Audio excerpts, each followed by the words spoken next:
The reason why we can't change is stored in a very powerful part of our mind called our subconscious.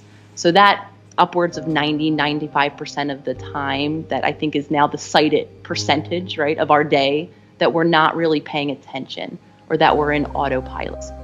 The easiest access point to our conscious mind is the present moment. And I like to reference using hooks for our attention, because a lot of us, we don't flex our muscle of attention very often at all. We really do have choice. We get to decide what, whom, or where I'm expending my attention in any given moment.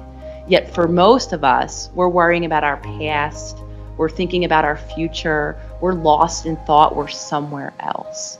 So for our entry into our conscious mind, we can use the present moment through one of two hooks. Our breath, we're always breathing. So if we can learn how to flex that muscle of attention and put our full focus onto the act of our breathing body, we become embodied. Now I'm in my body and I'm present to what's in front of me. Another hook we can use is our senses. The senses, what are we seeing? What are we tasting? Can we touch something? Anything that we can do that's senses-based can also be our access point to conscious awareness. The more consciously present we are, the more we have choice. We can begin to create new habits and patterns in this moment. That's the first practice, because consciousness is a practice. It's actually firing up our prefrontal cortex. It lives right behind our eyes, our forehead. And a lot of us aren't used to living from that space. We can't take it all in at once. We can't think every thought at once. We can't attend to every stimuli in this exact moment at once. We would completely overwhelm our system. So we have a little part of our mind that determines what's relevant for us.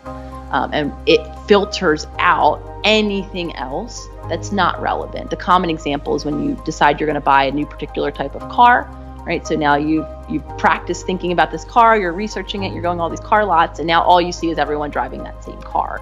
Cars didn't just appear on the road, you just started to pay attention because now that car is relevant to you.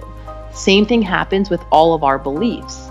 Beliefs originated simply as a thought that we practiced over time, that then got validated by our experience, because typically our thought arose from some experience that happened, and then any similar experience connects to those same thoughts, and then we become really practiced, and then our reticular activating system comes on the scene and sets us up to confirm our belief, our thought, because I've practiced it long enough. So any opposing evidence in that moment, so say I'm not worthy is my common thought, it's for many of us, any evidence in this moment of my worthiness will be deleted.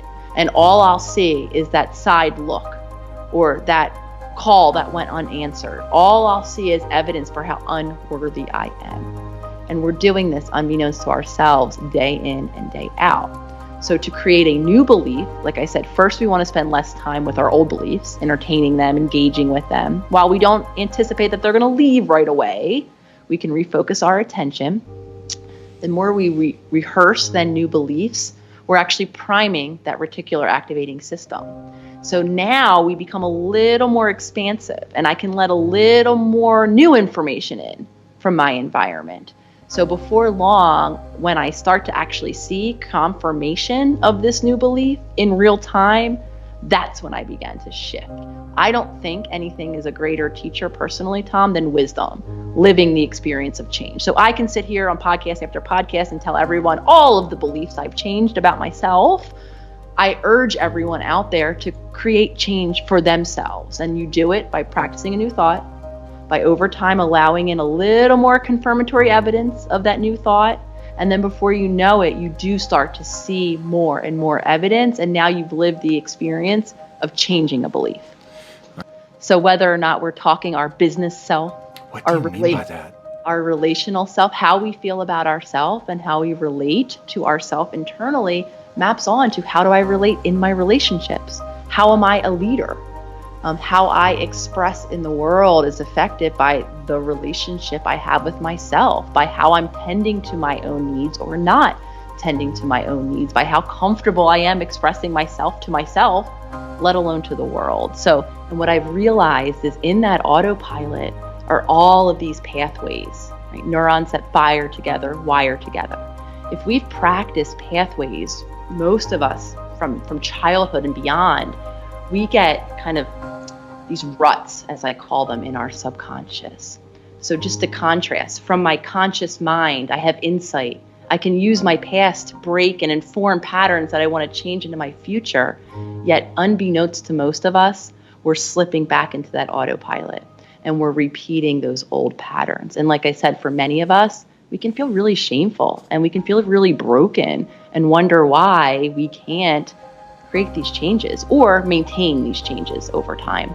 You know, whatever genetics we were born with, whatever circumstances we were born into, pretty much that would unfold and that would become our path in life, with many things outside of our control. This was, evidenced in the field for a very long time when we used to believe in genetic determinism, that idea that whatever it was we were given, that we don't really change, we don't grow, we don't evolve, our genes are our destiny. And now we understand differently.